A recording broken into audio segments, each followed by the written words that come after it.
Hello साथियों, नमस्कार। आप देख रहे हैं आपका अपना YouTube channel DS Mishra official और आपके अपने चैनल पर इस बहुत ही खास वीडियो के साथ आपका हार्दिक स्वागत करता हूं। और इस खास वीडियो में मैं बात करने वाला हूं कि आपके सामने जो ये दो पे मैट्रिक्स के टेबल दिख रहे हैं, एक है नियोजित शिक्षक के रूप में मिलने वाला आपका मैट्रिक्स टेबल, पे मैट्रिक्स टेबल है, और ये जो दिख रहा है ये है विशिष्ट शिक्षक के रूप में मिलने वाला आपका फिटमेंट मैट्रिक्स टेबल।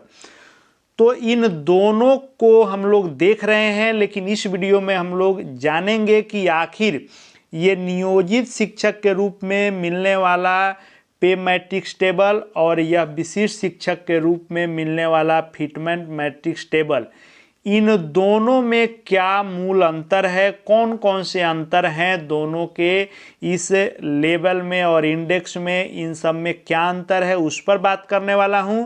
और साथ ही साथ ये भी बात करूंगा कि कैसे आप इस नियोजित शिक्षक वाले पे मैट्रिक्स के आधार पर विशिष्ट शिक्षक वाले फिटमेंट मैट्रिक्स टेबल से आप स्वयं से अपना मूल वेतन पता कर पाएंगे कि आपका इसमें कहाँ मिल रहा था तो अब आपको इसमें कहाँ मिलेगा।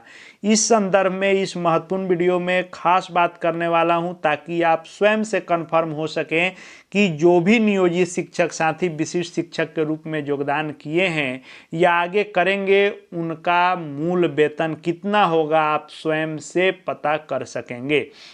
तो इसी के साथ इस वीडियो में बात करूंगा पूरे डिटेल के साथ कि कैसे आप इसमें से अपना मूल वेतन पता करेंगे। तो वीडियो महत्वपूर्ण होगा, अंत तक मेरे साथ बने रहेंगे। और यदि चैनल से अब तक नहीं जुड़े होंगे तो चैनल को सब्सक्राइब करके बेल आइकन को प्रेस कर लेंगे, ताकि आगे भी शिक्षा जगत एवं शिक्षकों से संबंधित हर महत्वपूर्ण वीडियो आप देखते रहें।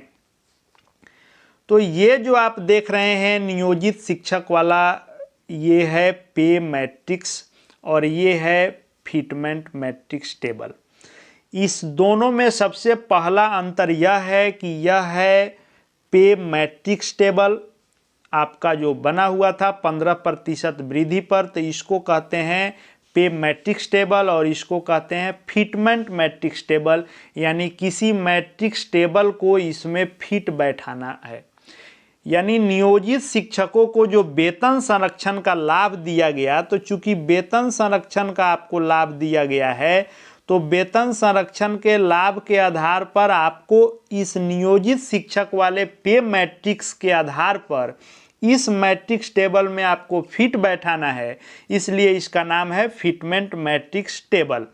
तो यह एक सबसे सामान्य अंतर है कि एक नियोजित वाला है, यह है पे मैट्रिक्स टेबल और ये है फिटमेंट मैट्रिक्स टेबल। अब हम लोग लेबल और इंडेक्स की बात करते हैं। तो इंडेक्स तो दोनों का सेम है कि 1 से शुरू होगा, आगे तक यह जाएगा और हर साल एक एक इंडेक्स आपका बढ़ता है। वहीं विशिष्ट वाले में भी है, हर साल आपका एक एक इंडेक्स बढ़ेगा। तो इंडेक्स में कोई अंतर नहीं है। बात करें लेवल का, तो लेवल में अंतर है। पे लेवल जो है दोनों में अलग अलग क्या है, इसमें जो बनाया गया था नियोजित शिक्षक वाले में, इसमें एक 0 ग्रेड पे वाले का बनाया गया था, जो वैसे शिक्षक जो अनट्रेंड बहाल हुए थे, अनट्रेंड का वेतन उनको मिलना था, उसके लिए बनाया गया था यह टेबल। उसके बाद दूसरा जो बनाया गया था 2000 ग्रेड पेपर, यह 1 to 5 के लिए बनाया गया था, और यह जो आपको दिख रहा है यह 1 to 5 वाला है। तीसरा जो था 2400 ग्रेड पे वाले का था, जिसमें 6 से 10 तक के शिक्षक आते थे, यानी मध्य विद्यालय और माध्यमिक दोनों आते थे इस 2400 वाले लेवल में। उसके बाद जो आपको यह दिख रहा है 2800 वाला, तो यह था 10+2 शिक्षकों के लिए 2800 ग्रेड पे वाला लेवल था। यानी टोटल लेवल की यदि हम बात कर लें तो टोटल लेवल इसमें आपको 4 थे। लेकिन वहीं यदि हम लोग बात कर लें विशिष्ट शिक्षक वाले में, तो विशिष्ट शिक्षक वाले में लेवल बनाया गया है 6, 1 2 3 4 5 6। अब इसमें 2 बढ़ गए हैं। कौन बढ़े हैं उसका क्या मतलब है, आइए हम लोग इसको समझते हैं। तो यह जो एक बनाया गया है, यह 1 to 5 का है आपको 25,000 से जो शुरुआती होता है। दूसरा 6 to 8 का है जो 28,000 से शुरुआती होता है। फिर 9-10 का है जो 31,000 से शुरुआत है। और 10+2 11-12 का 32,000 से शुरुआत है। अब इसमें दो चीज़ें बढ़ाई गई है और एक चीज़ घटाया गया है। एक सबसे पहले घटाया क्या गया है कि जो नियोजित वाले में 6 to 10, नियोजित में 6 to 10 एक ही संवर्ग होता था। 6 to 10 सबका 2400 ग्रेड पे होता था और ये वाला लेवल होता था। जबकि विशिष्ट शिक्षक में अलग अलग कर दिया गया है। 6 to 8 अलग किया गया है और 9 to 10 9-10 का अलग किया गया है। एक का 28,000 है, दूसरे का 31,000 है। तो ये भी एक अंतर है कि आपका जो मूल वेतन होगा वह अब अलग अलग होगा। 6 to 8 का अलग होगा, 9-10 का अलग होगा। जबकि नियोजित में 6 से 10 तक के शिक्षकों का एक ही होता था। एक अंतर ये भी है कि इसमें संवर्ग बदल दिए गए हैं। 6 to 8 को अलग किया गया है और 9-10 को अलग किया गया है। तो एक चीज़ ये इसमें एक्स्ट्रा हुआ है। एक कम कहें कि ये कम हो गया है कि इसमें अलग था और इसमें अलग हो गया है। अब हम लोग बात कर लेते हैं कि ये जो दो दिख रहे हैं वरीय वाला, यह क्या है। तो वरीय 6 to 8 और वरीय 10+2। पहले था जो प्रमोशन का प्रावधान था वह था कि जो नियोजित में 1 to 5 में बहाल होंगे वे प्रमोट होकर चले जाएंगे 6 to 8 में। 1 to 5 वाले चल जाएंगे 6 to 8 में। और 6 to 8 वाले के लिए प्रावधान था कि वह HM बनेंगे। लेकिन अभी तक यह दोनों में कोई काम शिक्षा विभाग नहीं किया। वर्षों से इसके लिए संघर्ष किया गया है लेकिन अभी तक इसमें सफलता हाथ नहीं लगी है। लेकिन वहीं यदि हम लोग बात कर लें विशिष्ट शिक्षक वाले में, तो विशिष्ट शिक्षक वाले में ऐसा प्रावधान नहीं किया गया 6 to 8 या 9-10 वाले के लिए, +2 वाले के लिए। इसमें किया गया कि 1 to 5 वाले तो चले जाएंगे 6 to 8 में, लेकिन 6 to 8 वाले 8 से आगे नहीं जाएंगे। 6 to 8 वाले फिर वरीय 6 to 8 हो जाएंगे। वैसे ही 9-10 वाले 11-12 में तो चले जाएंगे लेकिन 11-12 वाले इससे आगे नहीं जाएंगे। यानी HM इत्यादि का प्रावधान इसमें समाप्त कर दिया गया क्योंकि अब परीक्षा के आधार पर इसको कर दिया गया। तो 11-12 वाले वरीय 11-12 हो जाएंगे। यानी क्लास वहीं रहेगा, सिर्फ नाम में वरीय लगेगा और एक लेवल आपका बढ़ जाएगा। यही इसमें प्रावधान किया गया। यानी इसमें जो 1 to 5 वाले का 6 to 8, 6 to 8 वाले का HM में, 9-10 वाले का +2 में और +2 वाले का भी HM में जो होने का प्रावधान था उसको इस नियमावली में समाप्त करके 1 to 5 वाले का 6 to 8 में, 6 to 8 वाले का वरीय 6 to 8, 9-10 वाले का 11-12 में और 11-12 वाले का वरीय 11-12 में किया गया प्रमोशन का प्रावधान। और वो भी कितने वर्षों के बाद, तो 8 वर्षों के बाद।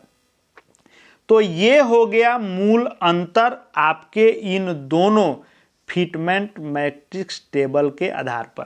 अब मैं बात कर लेता हूं कि कैसे कोई भी शिक्षक, चाहे आप 1 to 5 हो, 6 to 8 हो, 9-10 हो, +2 हो, कैसे आप अपना विशिष्ट शिक्षक के रूप में मूल वेतन स्वयं से पता कर पाएंगे, उसको आइए हम लोग देखते हैं। जैसे मान लीजिए कि जो 2003-2005 में बेसिक में बहाल थे, जिनको दिसंबर 2024 में 30,420 रुपये मिलते थे। यानी लेवल 2 में इंडेक्स 13 था जो 30,420 था। अब आपका जो मूल वेतन आप निकालेंगे कैसे, तो जनवरी 2025 में आपको एक इंडेक्स का लाभ मिलेगा जो वार्षिक इंक्रीमेंट है। उस आधार पर आप चले जाएंगे 14 नंबर इंडेक्स में, यानी 31,340 में चले जाएंगे। जो पहले आपको 30,420 था दिसंबर तक, अब आप चले गए 30,420 के बाद 31,340 में। नियोजित के रूप में ही जनवरी 2025 में आप एक को भी ज्वाइन किए हैं तब भी आपका अधिकार है। 31 तक आपने काम किया है तो 1 जनवरी 2025 को आप विद्यालय में नियोजित के रूप में ही गए थे, इसलिए उस इंक्रीमेंट के आप हकदार हुए। अब विशिष्ट में आप कैसे अपना मूल वेतन निकालेंगे, तो 31,340 आपका हो गया नियोजित के रूप में अंतिम मूल वेतन जनवरी 2025 का। अब चूंकि ये फिटमेंट मैट्रिक्स टेबल है और इसमें सिर्फ वेतन संरक्षण की बात है, अगर इंडेक्स संरक्षण का लाभ दिया गया रहता तो आप 14 नंबर इंडेक्स में थे तो इसमें भी 14 नंबर इंडेक्स में रहते और 36,710 रुपये आपके मूल वेतन बनते। लेकिन सरकार ने, विभाग ने आपको ये लाभ नहीं दिया, सिर्फ वेतन संरक्षण का लाभ दिया। तो 31,340 आपका मूल वेतन है, तो इसके जस्ट ऊपर वाला आपको इस 1 to 5 में ढूंढना होगा।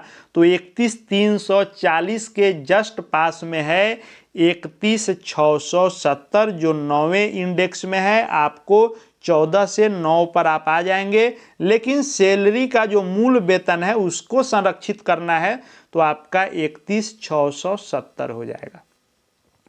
वैसे ही आप अपना निकाल सकते हैं, चाहे आप किसी भी संवर्ग में बहाल हैं, 1 to 5 में हो या फिर आप 6 to 8 में हो, 9, 10 में हो। अब जैसे मान लीजिए 6 to 8 वाले जो शिक्षक हैं जिनका ये लेवल ये है, तो इसमें इनको दिसंबर 2024 में इनका मूल वेतन था 28,550 जो 9वें इंडेक्स में था। तो आपको जनवरी 2025 में आपका 29,410 हो जाएगा। तो जब 29,410 हो जाएगा आपका नियोजित के रूप में अंतिम मूल वेतन, तो जस्ट इसके ऊपर वाला आप ढूंढेंगे तो आपको इसमें ढूंढना है विशिष्ट वाले के दूसरे इंडेक्स, दूसरे लेवल में। तो 29,410 वाले जब ढूंढेंगे तो यह 29,700 इसमें मिलेगा जो इसके जस्ट ऊपर है, यानी तीसरे इंडेक्स में। 9वें इंडेक्स से आप सीधे तीसरे इंडेक्स में आ जाएंगे और 29,700 आपका मूल वेतन हो जाएगा विशिष्ट के रूप में। वैसे ही सभी लोग अपना वेतन, मूल वेतन कैसे निकालेंगे, इसको आप ऐसे समझें कि आपको वर्तमान में इसमें जिस लेवल में है, आप 1 to 5 वाले हैं तो इसमें होंगे, 6 to 10 वाले हैं तो इसमें होंगे, और +2 वाले होंगे तो इसमें होंगे नियोजित में। तो आप 1 to 5 वाले में इसमें दिसंबर 2024 में आपका इसमें जहां हो उसके जस्ट एक बाद वाला, यानी 11 में हो तो 12 वाला देख लें, और उसके जस्ट ऊपर वाला इस 1 to 5 में आप देखेंगे वह आपका मूल वेतन होगा। वैसे ही 6 to 8 वाले इसमें जहां पर होंगे उसके जस्ट एक बाद वाला, क्योंकि एक इंक्रीमेंट आपको मिलना है नियोजित के रूप में, और उससे जस्ट ऊपर इस 6 to 8 आपको अभी इस वरीय वाला में कुछ नहीं मिलना है, इस वरीय वाला में कुछ नहीं मिलना है। आपको 1 to 5, 6 to 8, 9, 10 और +2 इसी में अभी आपका फिक्सेशन होना है। ये 8 साल के बाद आपको मिलना है। तो अब जो पहले 6 to 10 में थे सो इसी में थे, लेकिन अब इसी के आधार पर आप इस 9, 10 वाले में ढूंढेंगे। +2 वाले इसमें जहां थे उसमें एक इंडेक्स बढ़ा करके फिर आप 11, 12 में ढूंढ लेंगे। तो यानी जिनका जो मूल वेतन दिसंबर 2024 तक मिला वो अपने लेवल और इंडेक्स में उसको निकालें, और उसके जस्ट एक इंडेक्स में, यानी दिसंबर में आपका दिसंबर 2024 में जो इंडेक्स था, जो इंडेक्स आपको मिल रहा था उससे एक इंडेक्स आप अगला देखें, और उसके जस्ट आसपास जो ऊपर वाला हो वह विशिष्ट शिक्षक के रूप में आप देखें, वहीं आपका मूल वेतन होगा। आशा होगा सभी लोग अपना अपना मूल वेतन देख सकेंगे, निकाल सकेंगे, ताकि फिक्सेशन में आपको सुविधा हो। आगे भी वेतन से संबंधित और जो भी आवश्यकता अनुसार वीडियो होंगे कि किनको कितना इन हैंड मिलेगा, कितना काट छाँट कर मिलेगा, क्या नुकसान होने वाला है, क्या फ़ायदा होने वाला है, इन सब से संबंधित वीडियो लगातार यहाँ देखने को मिलते रहेंगे। साथ ही साथ शिक्षा विभाग एवं शिक्षकों से संबंधित हर महत्वपूर्ण वीडियो देखते रहने के लिए चैनल से जुड़ जाएंगे। चैनल को सब्सक्राइब करके बेल आइकन को प्रेस कर लेंगे। साथ ही साथ हमारे Telegram channel DS Mishra official से भी जुड़ जाएंगे, ताकि शिक्षा विभाग के हर अपडेट आपको मिलते रहें। इस वीडियो को देखने के लिए आपका बहुत बहुत धन्यवाद।